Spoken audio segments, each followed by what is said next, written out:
that Netherfield Park is let at last?" Mr. Bennet replied that he had not. "But it is," returned she, "for Mrs. Long has just been there, and she told me all about it." Mr. Bennet made no answer. "Do not you want to know who has taken it?" cried his wife impatiently. "You want to tell me, and I have no objection to hearing it." This was invitation enough.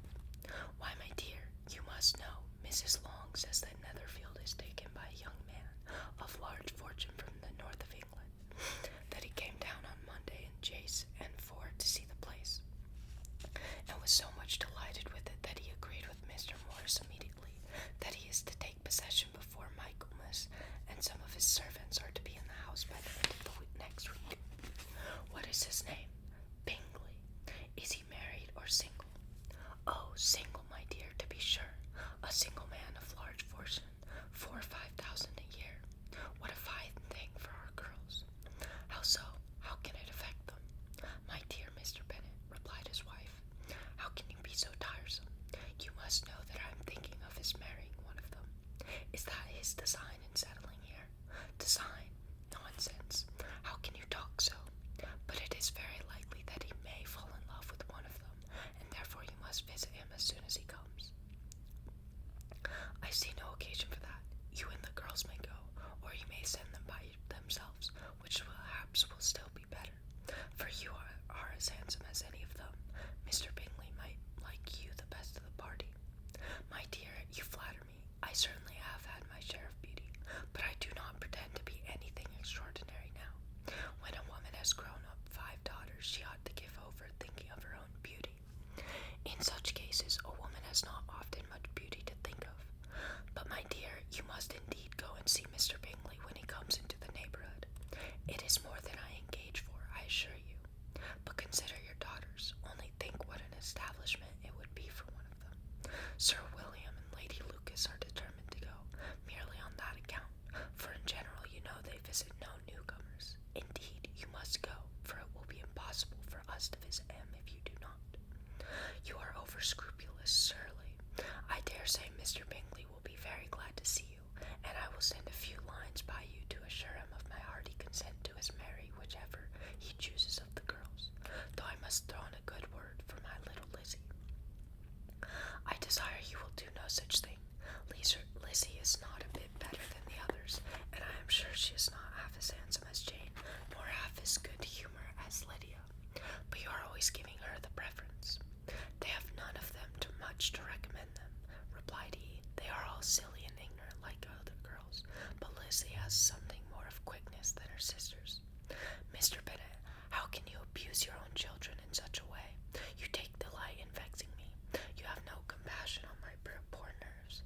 You mistake me, my dear. I have a high respect for your nerves.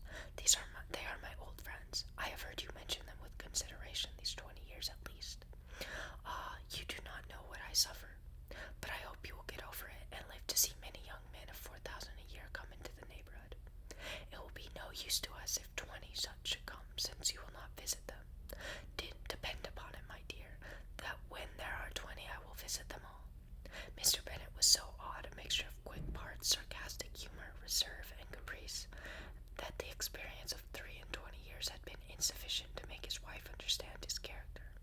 Her mind was less difficult to develop. She was a woman of mean understanding, little information, and uncertain temper. When she was disconnected, she fancied herself nervous. The business of her life was to get her daughters married. Its solace was visiting and news. Chapter 2. Mr. Bennet was among the earliest of those who waited on Mr. Bingley. He had always intended to visit him, though to the last always assuring his wife that he should not go until the evening after the visit was paid. She had no knowledge of it. It was then disclosed in the following manner. Observing his second daughter employed in trimming a hat, he suddenly addressed her with, "I hope Mr. Bingley will like it, Lizzie." "We are not in a way to know what Mr. Bingley likes," said her mother resentfully, "since we are not to visit. But for you forget, Mamma," said Elizabeth, "that we shall meet him at the assemblies, and that Mrs. Long has promised to introduce him." "I do not believe Mrs. Long will do any such thing. She has 2 nieces of her own. She is a selfish, hypocritical woman, and I have no opinion of her." "No more have I," said Mr. Bennet, "and I am glad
kindness by the end of a fortnight, but if we do not venture, somebody else will, and after all, Mrs. Long and her nieces must stand their chance, and therefore, as you will think it is an act of kindness, if you decline the office, I will take it on myself."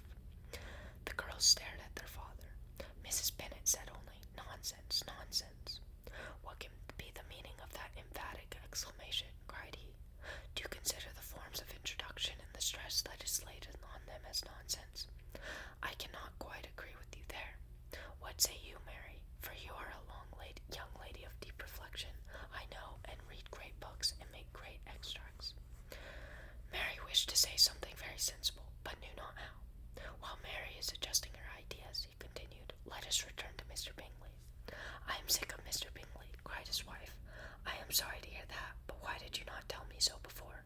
If I had known as much this morning, I certainly would not have called on him. It is very unlucky, but as I have actually paid the visit, we cannot escape the acquaintance now." The astonishment of the lady was just what he wished, that Mrs. Bennet was perhaps surpassing the rest, though when the first tumult of joy was over, she began to declare that it was what she had expected all the while. "How good it was in you, my dear Mr. Bennet, but I knew I should persuade you at last. I was sure you loved our girls too well to neglect such an acquaintance. Well, how pleased I am, and it is such a good joke too, that you should have gone this morning, and never said a word about it till now. Now, Kitty, you may cough as much as you choose," said Mr. Bennet, and as he spoke, he left the room, fatigued with the raptures of his wife. "What an excellent father you have, girls," said she when the door was shut. "I do not know how you will ever make him amends for his kindness, or me either for that matter. At our time of life, it is not so pleasant, I can tell you, to be making new acquaintances every day, but for your sakes we would do anything. Lydia, my love, though you are the youngest, I dare say Mr. Bingley will dance with you at the next ball." "Oh," said Lydia stoutly, "I'm not afraid, for though I am the youngest, I'm the tallest." The rest of the evening was spent in conjecturing how soon